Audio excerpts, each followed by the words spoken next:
भारत माता की। देवभूमि उत्तराखंड के गवर्नर गुरमीत सिंह जी,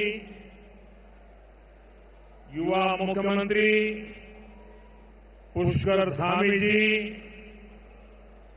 मंत्रिमंडल के मेरे सहयोगी अजय टम्टा जी, रक्षा खड़से जी, उत्तराखंड असेंबली की स्पीकर रितु खंडूरी जी, स्पोर्ट्स मिनिस्टर रेखा आर्य जी, कॉमनवेल्थ गेम्स के प्रेसिडेंट क्रिस जेनकिंस जी, आईओए की प्रेसिडेंट पीटी उषा जी, सांसद महेंद्र भट्ट जी, राष्ट्रीय खेलों में शामिल होने आए देश भर के सभी खिलाड़ी, अन्य महानुभाव,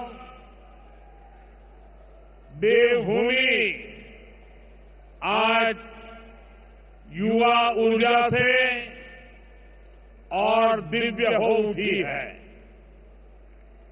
बाबा केदार, बद्रीनाथ जी, मां गंगा के सुभाषित के साथ आज नेशनल गेम्स शुरू हो रहे हैं। ये वर्ष उत्तराखंड के निर्माण का 25वां वर्ष है।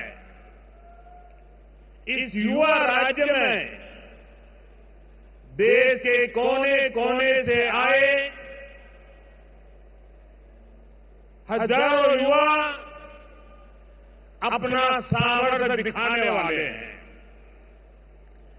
एक भारत श्रेष्ठ भारत की बड़ी सुंदर तस्वीर यहां दिख रही है। नेशनल गेम्स में इस बार भी कई देसी पारंपरिक खेलों को शामिल किया गया है। इस बार के नेशनल गेम्स एक प्रकार से ग्रीन गेम्स भी है। इसमें एनवायरमेंट फ्रेंडली चीजों का काफी इस्तेमाल हो रहा है। नेशनल गेम्स में मिलने वाले सभी मेडल और ट्रॉफियां भी ई वेस्ट से बनी है। मेडल जीतने वाले खिलाड़ियों के नाम पर यहां एक पौधा भी लगाया जाएगा। ये बहुत ही अच्छी पहल है। मैं सभी खिलाड़ियों को बेहतरीन प्रदर्शनी के लिए शुभकामनाएं देता हूं। मैं धामी जी और उनकी पूरी टीम को, उत्तराखंड के हर नागरिक को इस शानदार आयोजन के लिए बधाई देता हूं। साथियों, हम अक्सर सुनते हैं सोना तपकर खरा होता है।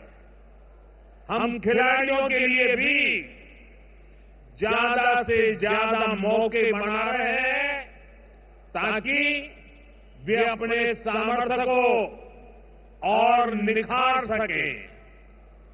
आज साल भर में कई टूर्नामेंट आयोजित किए जा रहे हैं।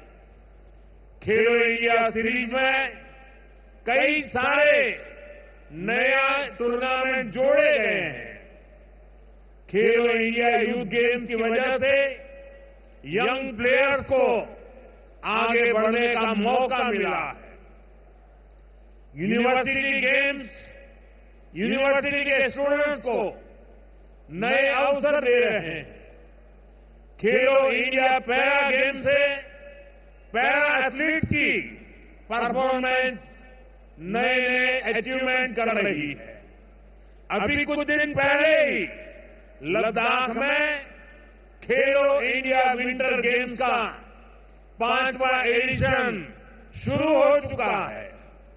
पिछले साल ही हमने बीच गेम्स का आयोजन किया था। और साथियों, ऐसा नहीं है कि ये सारे काम सिर्फ सरकार ही करा रही है। आज भाजपा के सैकड़ों सांसद नए टैलेंट को आगे लाने के लिए अपने क्षेत्रों में सांसद खेलकूद स्पर्धा करा रहे हैं। मैं भी काशी का सांसद हूं। अगर मैं सिर्फ अपने संसदीय क्षेत्र की बात करूं तो सांसद खेल प्रतियोगिता में हर साल काशी संसदीय क्षेत्र में करीब 2.5 लाख युवाओं को खेलने का, खिलने का मौका मिल रहा है। यानी देश में खेलों का एक खूबसूरत गुलदस्ता तैयार हो गया है, जिसमें हर सीजन में फूल खिलते हैं, लगातार टूर्नामेंट होते हैं। साथियों, हम स्पोर्ट्स को भारत के सर्वांगीण विकास का एक प्रमुख माध्यम मानते हैं। जब कोई देश स्पोर्ट्स में आगे बढ़ता है तो देश की शाख भी बढ़ती है, देश का प्रोफाइल भी बढ़ता है। इसलिए आज स्पोर्ट्स को भारत के विकास से जोड़ा जा रहा है। हम इसे भारत के युवाओं के आत्मविश्वास से जोड़ रहे हैं। आज भारत दुनिया की तीसरी बड़ी आर्थिक ताकत बनने की ओर अग्रसर है। इसमें स्पोर्ट्स इकोनॉमी का बड़ा हिस्सा हो, ये हमारा प्रयास है। आप जानते हैं, किसी स्पोर्ट्स में सिर्फ एक खिलाड़ी ही नहीं खेलता, उसके पीछे एक पूरा इकोसिस्टम होता है। कोच होते हैं, ट्रेनर होते हैं, न्यूट्रिशन और फिटनेस पर ध्यान देने वाले लोग होते हैं, डॉक्टर होते हैं, इक्विपमेंट्स होते हैं।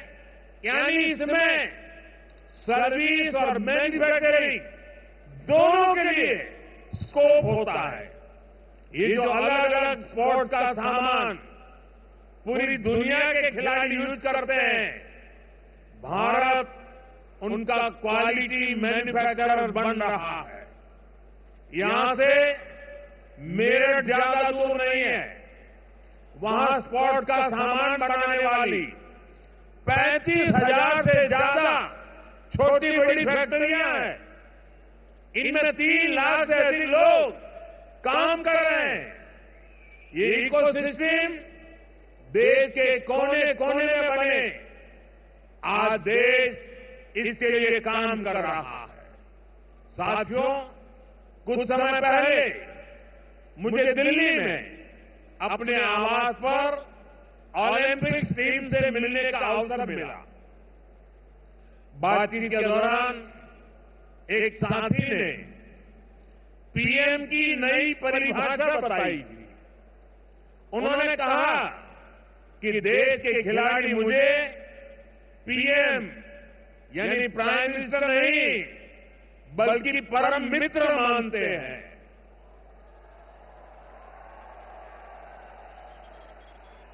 आपका ये विश्वास ही मुझे ऊर्जा देता है। मेरा आप सभी के टैलेंट पर, आपके सामर्थ्य पर पूरा भरोसा है।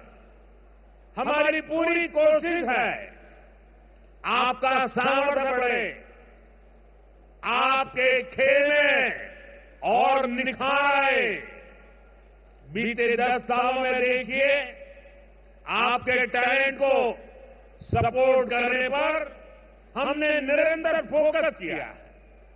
10 साल पहले स्पोर्ट्स का जो बजट था वो आज 3 गुना से ज्यादा हो चुका है।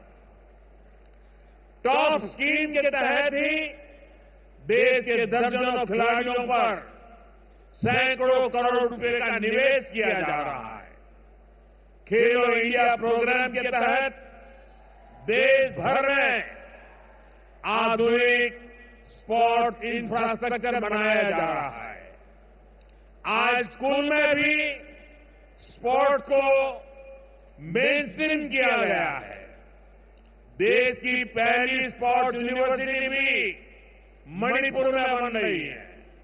साथियों, सरकार के इन प्रयासों का नतीजा हम ग्राउंड पर देख रहे हैं, मेडल टेरी में दिखाई दे रहा है। आज हर इंटरनेशनल इवेंट में भारतीय खिलाड़ी अपना परचम लहरा रहे हैं।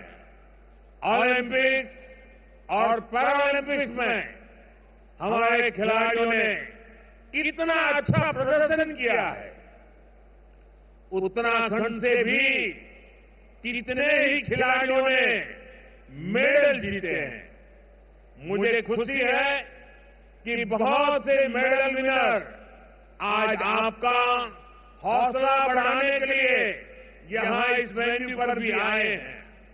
साथियों, हॉकी में पुराने गौरवशाली दिन वापस लौट रहे हैं।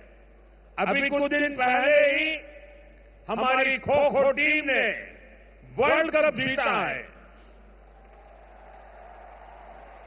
हमारे गुकेश जी ने विश्व शतरंज चैंपियनशिप का खिताब जीता तो दुनिया हैरान रह गई। कोनेरू हम्पी महिला विश्व रैपिड शतरंज चैंपियन बनी। ये सफलता दिखाती है कि भारत में कैसे स्पोर्ट्स अब सिर्फ एक्स्ट्रा करिकुलर एक्टिविटी नहीं रह गया है।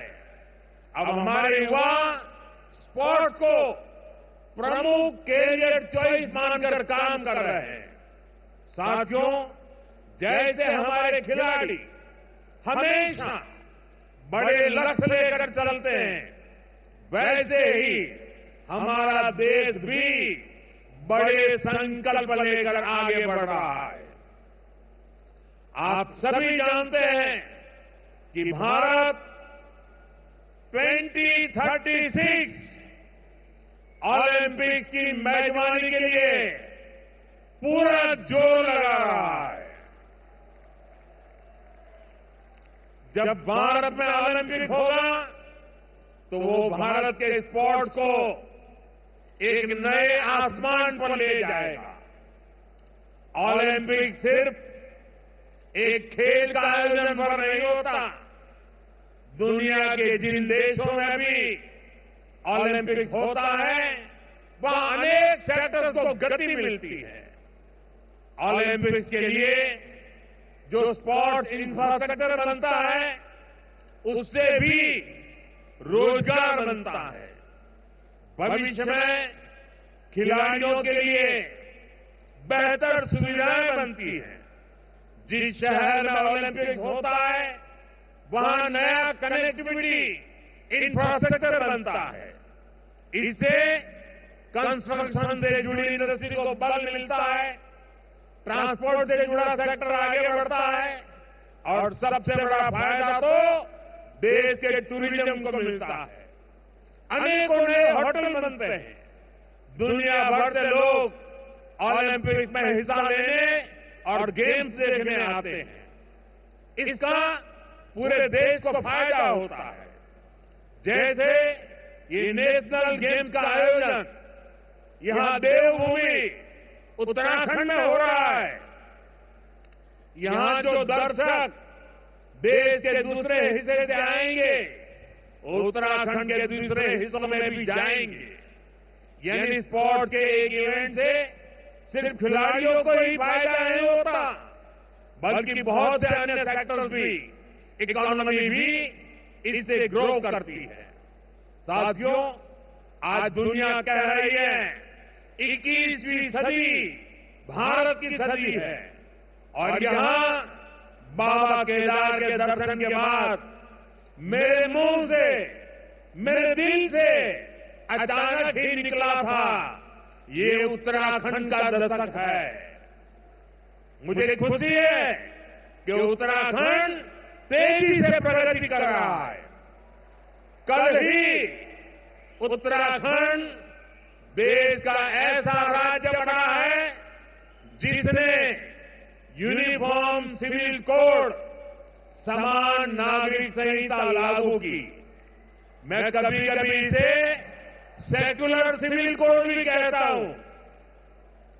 समान नागरिक संहिता हमारी बेटियां, माताओं बहनों के गरिमापूर्ण जीवन का आधार बनेगी। यूनिफॉर्म सिविल कोड से लोकतंत्र की स्पिरिट को मजबूती मिलेगी, संविधान की भावना मजबूत होगी। और मैं आज यहां स्पोर्ट के इस इवेंट में हूं तो इसे मैं आपसे जोड़कर भी देखता हूं। स्पोर्ट्समैनशिप हमें भेदभाव की हर भावना से दूर करती है। हर जीत, हर मेडल के पीछे का मंत्र होता है सबका प्रयास। स्पोर्ट से हमें टीम भावना के साथ खेलने की प्रेरणा मिलती है। यही भावना यूनिफॉर्म सिविल कोड की भी है। किसी से भेदभाव नहीं, हर कोई बराबर। मैं उत्तराखंड की भाजपा सरकार को इस ऐतिहासिक कदम के लिए बधाई देता हूं। साथियों, उत्तराखंड में पहली बार इतने बड़े पैमाने पर इस तरह के नेशनल इवेंट का आयोजन हो रहा है। यह अपने आप में बहुत बड़ी बात है। इससे यहां रोजगार के भी ज्यादा अवसर बनेंगे। यहां के युवाओं को यहीं पर काम मिलेगा। उत्तराखंड को अपने विकास के लिए और भी नए रास्ते बनाने ही होंगे। अब जैसे उत्तराखंड की अर्थव्यवस्था सिर्फ 4 धाम यात्राओं पर निर्भर नहीं रह सकती। सरकार आज सुविधाएं बढ़ाकर इन यात्राओं का आकर्षण लगातार बढ़ा रही है। हर सीजन में श्रद्धालुओं की संख्या भी नए रिकॉर्ड बना रही है। लेकिन इतना काफी नहीं है। उत्तराखंड में शीतकालीन आध्यात्मिक यात्राओं को भी प्रोत्साहित करना जरूरी है। मुझे खुशी है कि इस दिशा में भी उत्तराखंड में कुछ नए कदम उठाए गए हैं। साथियों, उत्तराखंड एक प्रकार से मेरा दूसरा घर है। मेरी भी इच्छा है कि मैं शीतकालीन यात्राओं का हिस्सा बनूं। मैं देश भर के युवाओं से भी कहूंगा कि सर्दियों में जरूर उत्तराखंड आए। तब यहां श्रद्धालुओं की संख्या भी उतनी नहीं होती। आपके लिए एडवेंचर से जुड़ी एक्टिविटी की बहुत संभावना यहां पर है। आप सभी एथलीट भी नेशनल गेम्स के बाद इनके बारे में जरूर पता करिएगा और हो सके तो देवभूमि के आतिथ्य का और ज्यादा दिनों तक आनंद उठाइएगा। साथियों, आप सभी अपने अपने राज्यों को रिप्रेजेंट करते हैं। आने वाले दिनों में आप यहां कई स्पर्धा करेंगे, अनेक नेशनल रिकॉर्ड टूटेंगे, नए रिकॉर्ड बनेंगे। आप पूरे सामर्थ्य के अनुसार अपना 100% देंगे। लेकिन मेरा आपसे कुछ आग्रह भी है। ये नेशनल गेम्स सिर्फ खेल की ही स्पर्धा नहीं है। ये एक भारत श्रेष्ठ भारत का भी एक मजबूत मंच है। ये भारत की विविधता को सेलिब्रेट करने का आयोजन है। आप कोशिश करें आपके मेडल में भारत की एकता और श्रेष्ठता की चमक भी नजर आए। आप यहां से देश के अलग अलग राज्यों की भाषा, खान पान, गीत संगीत की बेहतर जानकारी लेकर जाए। मेरा एक आग्रह स्वच्छता को लेकर भी है। देवभूमि के निवासियों के प्रयासों से उत्तराखंड प्लास्टिक मुक्त बनने की दिशा में काफी मेहनत कर रहा है, आगे बढ़ने का प्रयास कर रहा है। प्लास्टिक मुक्त उत्तराखंड का संकल्प आपके सहयोग के बिना पूरा नहीं हो सकता। इस अभियान को सफल बनाने में जरूर अपना योगदान दें।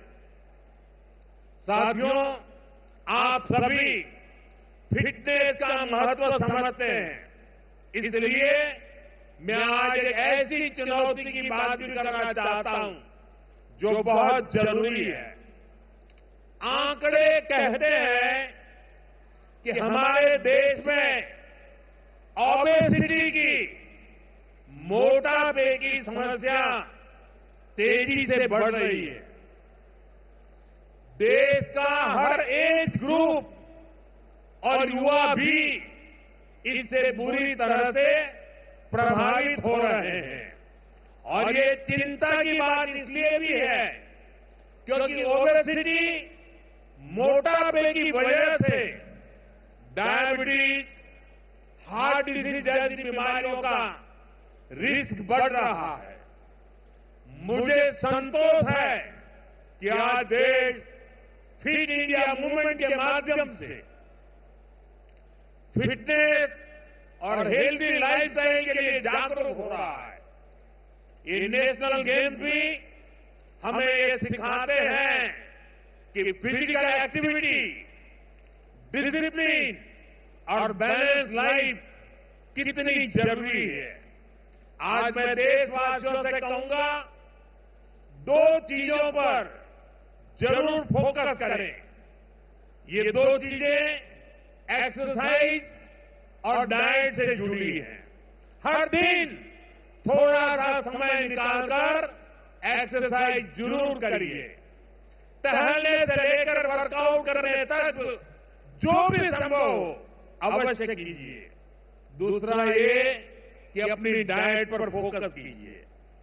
बैलेंस इंटेक पर आपका फोकस हो और खाना न्यूट्रिशियस हो, पौष्टिक हो। एक और चीज हो सकती है, अपने खाने में अनहेल्दी फैट, तेल को थोड़ा कम करें। अब जैसे हमारे सामान्य घरों में महीने की शुरुआत में राशन आता है, अब तक अगर आप हर महीने 2 लीटर खाने का तेल घर लाते थे तो इसमें कम से कम 10% की कटौती करिए। हम हर दिन जितना तेल यूज करते हैं उसको 10% कम करें। ये ओबेसिटी से बचने के कुछ रास्ते हमें खोजने पड़ेंगे। एक ऐसे छोटे छोटे कदम उठाने से आपकी हेल्थ में बहुत बड़ा चेंज आ सकता है। और यही तो हमारे बड़े बुजुर्ग करते थे। वो ताजी चीजें, नेचुरल चीजें, बैलेंस मील खाते थे। एक स्वस्थ तन ही स्वस्थ मन और स्वस्थ राष्ट्र का निर्माण कर सकता है।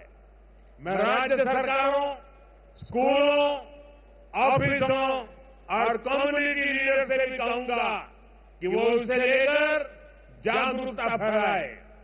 आप सभी को तो बहुत सारा प्रैक्टिकल एक्सपीरियंस है। मैं चाहता हूं कि आप सही न्यूट्रिशन की जानकारी निरंतर लोगों तक पहुंचाए। आइए हम सब मिलकर एक फिट इंडिया बनाएं। इसी आह्वान के साथ साथियों, वैसे मेरा दायित्व होता है नेशनल गेम्स की शुरुआत करवाने का, लेकिन मैं आज आप सबको जोड़ करके करना चाहता हूं। तो इस गेम के शुभारंभ के लिए आप अपने मोबाइल के फ्लैश लाइट चालू कीजिए। आप सब अपने मोबाइल के फ्लैश लाइट चालू कीजिए। सबके मोबाइल के फ्लैश लाइट चालू हो। आप सबके मोबाइल के फ्लैश लाइट चालू हो। आप सबके साथ मिलकर मैं 38वें नेशनल गेम्स की शुरुआत की घोषणा करता हूं। एक बार फिर आप सभी को बहुत बहुत शुभकामनाएं। धन्यवाद।